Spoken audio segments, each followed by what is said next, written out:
niki gituma imitima y'abantu iguye ku gasi ibunga ijya i Burayi. Aba bana b'abakobwa rero nabo ibihaha byabo byose noneho bo ntago ari imitima n'ibihaha byarajyanye. Ngiye kumureba arambwira ni mafite telefone ni nyisiga nkariya nyisiga ahantu muri jardin ndagenda ninjira mu modoka turavugana ibyo tuvugana arambwira turi tayari ko nagushakira passport nkakwambutsa ibiki n'ibiki ati nta kibazo ndavuga ngo yego ngo none arambwira ati igenda uze kugaruka tuze guhurira ahantu muri sauna nabwo nagiye atarakubwira ngo gutya na gutya akazi akakugurisha n'abahinde bakamuha $30,000 ubundi uragenda umugaruka.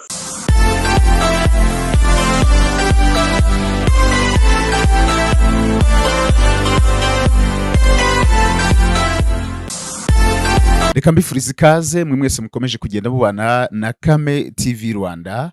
Amazina yanjye ni Chris Kame nkuko musanzwe mumenyereye, tugenda tubana mu biganiro byinshi bigiye bitandukanye.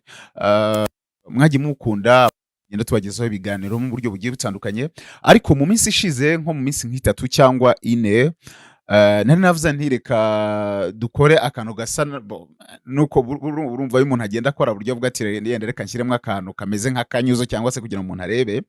Ndavuga ntireka nzajya nkora muri style mafite undi muntu mu host tugenda tuganira dusharing ibiganiro. Sinzi niba mwarakunze iriya style cyangwa se iyi style nkoramo ibiganiro gutya ngenyine, niba ari yo mubona ko ari nziza ubwo muraza kumpa ibitekerezo muri comments, umuntu arebe niba ari yo style nziza ariyo nagumamo, ubwo muraza kumbwira. So tumaze iminsi rero ntagaragara kuri screen zanyu cyangwa se umuntu adatanga ibitekerezo. Bibutsa ko abingibi ari ibitekerezo ariko nanone umuntu agenda acishamo akavuga ngo nshobora guha inzego amakuru cyangwa se nshobora kugira abantu kuko nshobora kugira abantu inama mu buryo bugiye butandukanye. Mu minsi ishize nagiye kubona mbona umuntu witwa Mutesi Scovia akoze ikiganiro. Yakoze ikiganiro yavuze ngo imitima y'abanyarwanda benshi ngo bamuhugu za Burayi na za Amerika, ariko ugasanga nanone ibintu bigenda bibaho abantu baravuga ngo usanga umusore wese umusore cyangwa navuga ngo cyane abakobwa abasore bari guharanira ibintu byo kuvuga ngo tubone visa tugire gute, abasore bagashaka abakecuru abakobwa bagashaka baki, ariko bose yenda bagiye gushaka ubuzima mu buryo bugiye bitandukanye, ariko cyane abakobwa.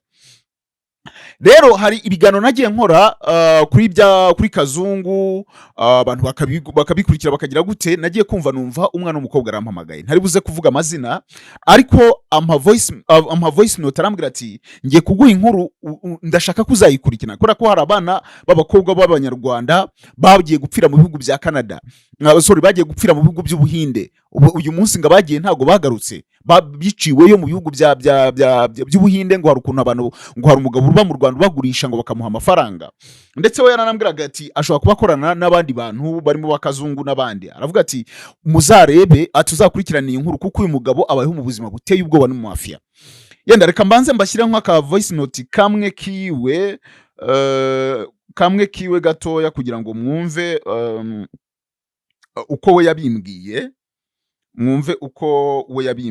Ni voice note yiwe, ntabwo ndibuze kumuvuga izina kuko ni inkuru ngira ngo impamvu ngiye kuyikorera inkuru cyangwa se ngiye kwivugaho ngatanga ngashyira ubwino hanze no kugira ngo inzego bireba zibikurikirane, ariko nanone n'abantu babifishi cyane abakobwa babifishi kubera ko ntabwo match noneho sigara amikara umuntu asigagira gutyo ugasanga wisanze ahantu hatari heza cyangwa se wisanze mu bibazo runaka.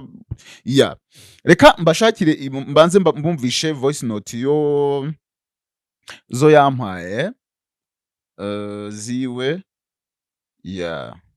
Sorry gatoya mbumvise kuri zo voice note.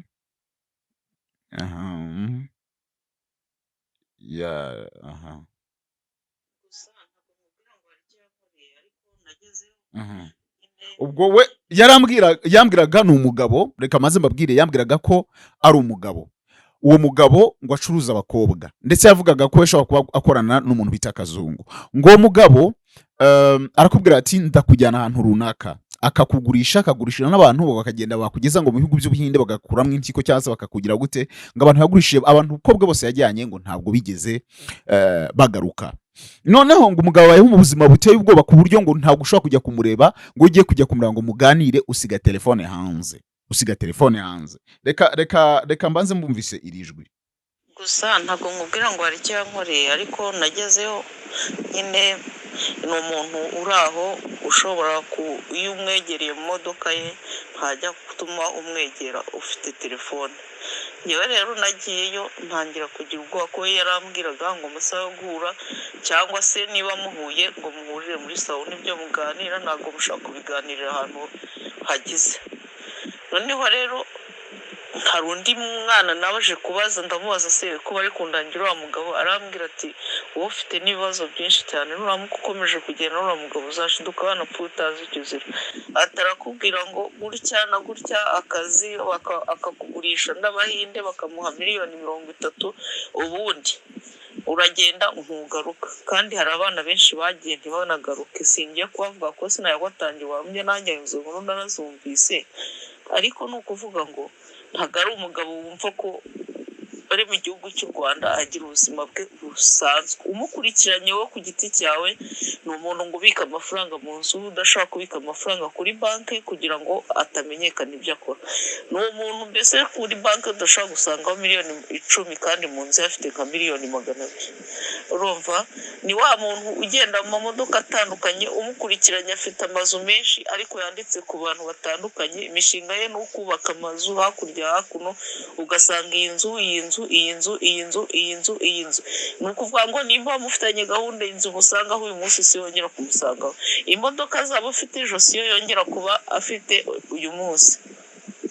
Ni umuntu w'umusaza ariko ucecetse ku buryo akora ibintu bye ku giti cye n'ibintu byose n'inzu akazitirira abandi kandi arize. Gusa wamukurikirana ukabitekereza ko nabonye ikiganiro wakoze kuri Kazungu, ndavuga nti n'uyu nguyu bashaka kuba bakorana. Niko bimeze pe, kuko nanjye ukuntu najyaga kumureba akambwira ngo telefone nyisiga hanze kumutahura cyangwa ngo ubwo namurebye kenshi, namurebye nka 2 nagiye kumureba arambwira niba afite telefone ni nyisiga nka hariya, nyisiga ahantu muri jardin, ndagenda ninjira mu modoka turavugana ibyo tuvugana, arambwira turi tayari ko nagushakira passport nkakwambutsa ibiki n'ibiki, ati nta kibazo. Ndavuga ngo yego, ngo none arambwira ati genda uze kugaruka tuze guhurira ahantu muri sauna.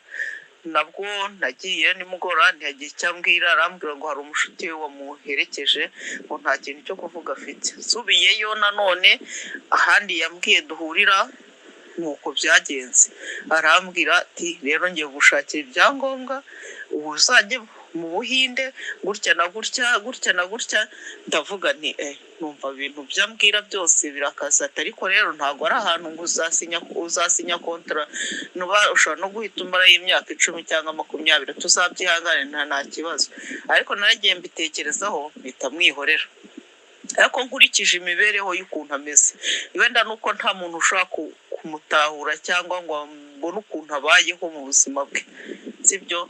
Nawe umuntu ubayeho atagira akazi ka leta, atagira ibintu byo gucuruza biri aho ngaho, abayeho nyine ngo acuruza amafaranga agurisha abantu, niyo makuru numvise utamuzi. Byo nyine wamukurikirana amakuru yawe ukumva uko bimeze, ushobora no kugenda wivugisha uti ngiye ndumva ashaka amafaranga y'igishoro yo gukoresha. Uwo musaza niwe uyafite, niwe uyatanga, sinzi abandi baterankunga baba bari kumwe n'ibindi ibintu nk'ibyo ngibyo.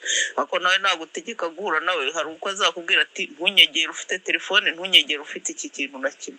Ibyo muvugana byose mugomba kubivuganira mu nzu ifunze cyangwa se mu modoka ifunze. Nabwo yabanje gusaka ko nta kintu simbizi.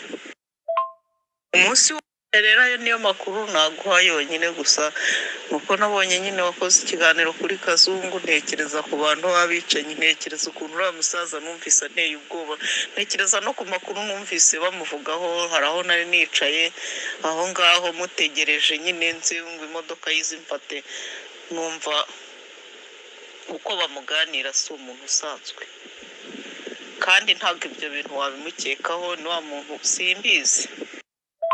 Wo guhura ku munsi wa 3 wundi ntabwo byabaye ngombwa ko duhura. Nabitekerejeho ndavuga uyu muntu kuki adahura n'umuntu ufite telefone, cyangwa ngo ahure n'umuntu ibibaza kubaza katari byinshi, kuki atabikubariza n'ahantu hasanzwe.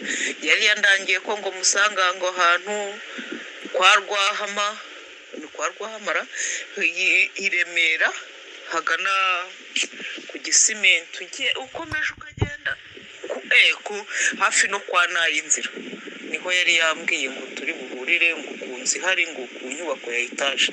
Ndavuga rero uyu muntu ntago nge nasubirayo, nabyanze mbireba, ariko wenda iyo ngenda nanyuma naragurishijwe nk'uko n'abandi bagurishwa, gusa nge ndabizi ko abikora, ndabizi ko abikora. Ubikoze witonze cyangwa wikinira ukagenda ukamubwira uti ncaho dukina diru uve miliyoni 30 mbe nicururiza gutya na gutya, afite ibyakubwira, cyangwa se miliyoni 100 gutya na gutya, nuko wamwinjirira kuko we azwi ku mafaranga cyangwa akamenyekana ko ibyo bintu by'abakobwa byo gucuruza abakobwa gusa. Umuntu ushaka diru y'abakozi bajya hanze bari abajya kugurisha ibyiko niwe muntu nyine ubu birimo. None numvise ukuntu muvuga ngo hari imodoka zazaga ngo zigatwara. So ibyo nibyo yenda na bike nabasha kubasangiza. Uyu mugabo ntabwo ndi buvuga amazina ye, kubera ko ngewe ntabwo ndamukora iperereza kwa kugira ngo ni comment yanjye yenda no kugira ngo n'inzego bireba barebe ibi bintu. Ubundi mu Rwanda tuzwiho ibintu bitatu, abantu bazi ibintu bitatu, ni baravuga ngo ni freegies, hari girls, hari genocide, hakaza na gorillas. Ariko noneho girls, hari abantu bafashe iyo opportunity bakavuga ngo abakobwa yenda bo mu Rwanda bamaze kumenyekana ko ari beza, bamaze kugira gute, abantu bagakoramo ibyo byashara bagacuruza abana b'abakobwa. Aterwa nuko nanone yenda hari uko ubuzima busa n'ubuhenzeho, hari uko yenda akazi gasa n'akabuze, abana b'abakobwa nabo bakumva koko iyo visa ari ikintu kigize. Ariko nanone bakibagiza ko mu Rwanda buriya iyo ndebye ibihugu by'amahanga, abantu bavuga ngo barirukankiramo cyangwa se bajya gushakira y'ubuzima, usanga n'abariyo babayeho mu buzima nabo batishimiye, kubera ko ntekereza ko none se uwagenda kuguha akaguhemba ibihumbi 3 by'amadolari, ariko ukaba mu nzu y'1500 cyangwa se ya 2 ukishyura sinzi utuntu ngo tw'imisoro n'ikitu twari mu madolari 500, ushobora no gusanga ku kwezi utabika amadolari 200. No kuburi mu Rwanda ugakora 300 cyangwa ngahe, ariko uba mu nzu ya 80 ya 50, mbese usanga ubuzima bugize juste kumva ko uri hariya gusa. Ariko abantu hari aba barakakaye kurenza uko abantu bakakaye mu gihugu cy'u Rwanda. So ntekereza ko rero mu Rwanda ni igihugu kiri gutera imbere, ariko none abantu bafatiye opportunity yo kuvuga ngo nuko abantu bose bumva ngo hanze Europe, so bagafatiye opportunity. Hari abantu rero bariho ngo bari kugurisha abana b'abakobwa, bagende gusa nkuko abakobwa bashaka kujya hanze, bashaka izo visa, bashaka kugira gute, bagafatiye opportunity. Uyu numwe w'umutanga buhamya yampamagaye haciye n'iminsi, ariko arambwira uzakore ubugenzuzi bwa nk'umunyamakuru urebe uyu mugabo niba ashobora kugira gute. Ariko nanone n'umugabo tekereza ubuzima bayeho ari mu gihugu cy'u Rwanda, baye mu buryo bwa mafia. N'umuntu udashobora kujya kureba utwaye telefone, n'umuntu ngo yagiye kumureba ngo akubwira ngo usiga telefone muri jaride, ukinjira ahantu ngo uyu munsi ahantu mwahuriye ntabwo ariho muzongera guhurira ejo. N'umuntu bayeho mu buzima butangaje kandi ari mu gihugu cy'u Rwanda. Noneho kuko azi ko leta y'u Rwanda nanone hari ukuntu ireka avuga ati ese umuntu tubona kuri konti hariho miliyari 5 zingahe, umuntu akora iki, bakareba. So we ngo ntago abika amafaranga mu nzu, ariko ngatunzwe no gucuruza abakobwa, kuba ucuruza mu Bahinde, bakagenda ngo bakabakoramo imbyiko, bakakuramo ibice by'umubiri, bakagira gutyo. So rero nabonye Scovie yakoze ikiganiro, nza kubona n'undi mukobwa wabikomentinze. Yego mu Rwanda ntabwo turatera imbere yenda kuvuga ngo umuntu ashobora kuhahigira ubuzima, cyane mu bijyanye n'ubumenyi mu by'ubwenge. Usanga yenda amashuri yacu ataratera imbere, ibintu nk'ibyo ndakavuga ati umuntu reka ajye guhaha ubumenyi hanze. Ariko nanone mu buryo bwo kubaho mu Rwanda, kuko none se uribaza ngo kubera iki ibindi bihugu abandi uribaza ko uyu munsi niba tugiye kwakira Grammy Award, nuko babona ko muri Afrika n'ibihugu bingabi biyakira iriya nama FIFA, nuko babona ko igihugu cy'u Rwanda kiri mu bihugu bimaze gutera imbere, kiri mu bihugu byiza, kiri mu bihugu navuga ngo njyewe ndeba abantu bajya hanze cyane cyane mu bihugu bya Afrika, bakageza Nigeria, bakageza Kenya, bakageza South Africa, zahehe, ariko ugasanga aracupiye yagaruka mu Rwanda ukabona umuntu yongeye kugarura agasura. Bigishatse kuvuga ngo iki gihugu ni kiza. Ariko noneho rwose ribu nidufashe idukize aba bantu bibisambo bari gushaka kwinjira kuvuga ngo bagiye gucuruza abana b'abakobwa, bagatuma batorongera, bagatuma bagira gute umwana, noneho bagasigara banatinya baba boyfriend babo. Ko niba basaza bari kugira gutyo, umukobwa azatinya umuntu wese witwa umuhungu, azatinya umuntu wese witwa umuhungu, azatinya umuntu wese witwa umuhungu. Namara kutinya umuhungu, azasigara aba muri bwa buzima bwo kuvuga ngo ni abarezibiyene banabagize gute, cyangwa se umukobwa mbese abantu bakiheba bakagera ku rwego. Urumva impamvu mbihuza n'abo bantu bacuruza abakobwa, umukobwa ashobora kuvuga uti njyewe yenda ni umuntu wese tuvuganye, umuntu ushaka kunshakira akazi, ushaka kugira gute, ntabwo bivuze ko ahari abantu bashakira abantu akazi kandi bakajya bagakora akazi hanze, bibaho. Ariko noneho niba umukobwa abuze opportunity, kuko ntabwo twese miliyoni 12 tuzabona akazi mu Rwanda, umuntu ashobora kujya gushaka hanze ubumenyi mu by'ubwenge, mu bumenyi akagira gute akaza none agaha abandi akazi mu Rwanda, wa muntu azatinya kuvuga ngo numuhamagara ugiye no kumuha akazi azabyanga, kubera ko hari abantu bamuteye ubwoba. Noneho ahita avuga ati nta yindi opportunity mu Rwanda, nta kazi afite no hanze ntabwo ari bubone, ahubwo ahita ajya mu burangira. Ngo mwabonye umukobwa witwa Jackie wirirwa ku mbuga nkoranyambaga yerekana imyanya y'ibanga, biriya nabyo no gusebya abana b'abakobwa cyangwa no gusebya isura y'abakobwa b'u Rwanda, kuvuga ngo kujya ku mbuga ngo noneho ngo avuga ibishizi by'isoni biteye ubwoba, ku buryo mbese no kwangiza indi sura y'abandi bana b'abanyarwandakazi, kandi bazwi neza ko ari abantu bagira ikinyabupfura, ari abantu b'umuco, abantu bagize gute. So rero ugasanga biriya bintu hari ukuntu usanga bigira ingaruka nyinshi mu buryo bwo kuvuga ngo ni ukwangiza isura y'abantu, ariko nanone no kwerekana ko abantu bakagira ubwaka ati, kuko nk'uyu mwana w'umukobwa aribaza ngo ese uyu muntu abikora mu Rwanda. Niyo umuntu avuga ngo abaho mu buzima buri mafi ya gutyo, guhura ni muri sauna, ariho ngo umuvuganira ngo nta telefone, guhura mu modoka abanza akagusaka, tekereza agusaka guteze. Uyu mugabo ni update, ariko nanone mvuga ngo ku bantu bavuga ngo barashakirwa akazi hanze cyangwa barirukankira mu bihugu bya hanze, please twagiye tubijyamo ibyo bihugu, ubuzima mbese ntabwo ari kuvuga ngo ari wenda butaragira ukavuga ngo ariko ngiye hariya ngo byagenda neza. Bro, sister wanjye uzaganire n'ababayo, yenda ntabwo bazakubwiza ukuri kuko bavuga ati yenda utaza kugira guteka, ariko bakubwiye ukuri babaye open. Abantu bari hanze wahanga mani, mu Rwanda dufite amahoro, mu Rwanda tugize gute, ninde mu bindi bihugu zaba izo za Amerika usanga buri mwaka bavuga ngo abantu bishwe barashwe, abantu bishwe bagize gute, usanga ngira ngo n'abanyarwanda baze gupfira hanze barashwe ni benshi, barashwe ari ubugizi bwa nabi gusa. Ariko mu Rwanda ngira ngo abantu bishwe barashwe, ngira ngo mujya mwumva muri za Leta Zunze Ubumwe za Amerika buri mwaka bavuga ngo abantu bishwe barashwe, abantu bishwe bagize gute. Ariko mu Rwanda bro, ndakubwiye ngo niba ari igihugu twiziho umutekano, ngira ngo n'amaraporo arabivuga, ni igihugu cy'u Rwanda. Niba ari igihugu kizwiho isuku, ni igihugu cy'u Rwanda. Noneho uzambwire mu Rwanda umuntu wishwe, abantu bapfa barashwe, ntago mvuga ko mu Rwanda badahari abantu bicwa barashwe, ariko nabo bicwa barashwe ari bya bisambo cyangwa se babantu bashaka kurwanya inzego. Kunone se urarwanya umuntu ufite imbunda, niyo bamuhaye, no se biragenda gute? Cyangwa se uri umuntu wishe umuntu, barakubwiye ngo ugende kwerekana ahantu wamwiciye, ushatse gusimbuka barakurasa nyine. Ariko uzambwira undi muntu wicwa, ariko muri Amerika tuvuga ngo niho heza dushaka kwirukankira, bishwa barashwe buri kanya. So bro, mu Rwanda ni igihugu cyiza, umuntu wese ndakwadvising kuvuga ngo u Rwanda shakira ubuzima mu Rwanda.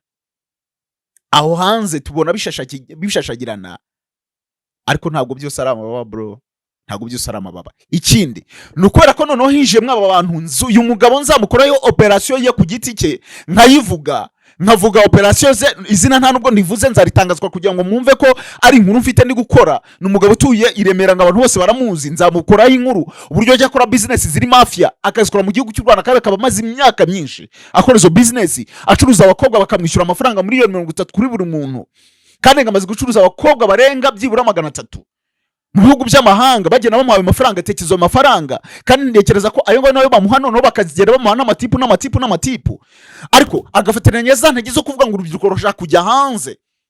Bro, ari kuvuga ngo bajye kujyana hanze ukarisika kubuza ubuzima bwawe, bizagenda gute? Kuko uyu munsi hari abana yohereje mu Buhinde imyaka 10 irashize, ntago baragaruka bapfiriyeyo. Iyi update inzego ndaza urwego rubishaka, ndaza kubaha nimero y'uwo mugabo, mbahe n'amakuru yose mfite kuri uwo mugabo, ariko nzabukora operation. So iyi nkuru nayikoze kubera ko nabonye Scovia yarayikoze, abandi bantu bakavuga ngo ngo wagize nabi, ngo wagize gute, ngo abantu barashaka ngo za visa, ngo baragira gute. Ariko impamvu yenda Scovia ndashaka kuba yarabivuze no ku ruhande rumwe no kwenda mu Rwanda ubuzima busa naho buri guhenda ariko ntabwo buhenze kuruta ibyo bihugu, akazi kari kubura, ariko nanone akazi kabura kagira gute? None se aho hantu ho nta homeless bahaba? Uraza ko ahantu hose uzajya, icyo gihugu cyose uzajyamo abantu bose bafite akazi muri ibyo bihugu. Ikintu cyo nakwemeranya n'abantu rwa ngo umuntu agiye hanze agiye gushaka ubumenyi, agiye ko byabye byose gushaka y'ubumenyi, ugiye kwiga ukabona no gukora, ukaza nyine ugakora business mu Rwanda. Ariko kuvuga ngo na ahantu ugiye ubonye ubushobozi ngo niho ugiye ku investinga, man, niba ufite amafaranga uri mu mahanga, please come investing mu Rwanda.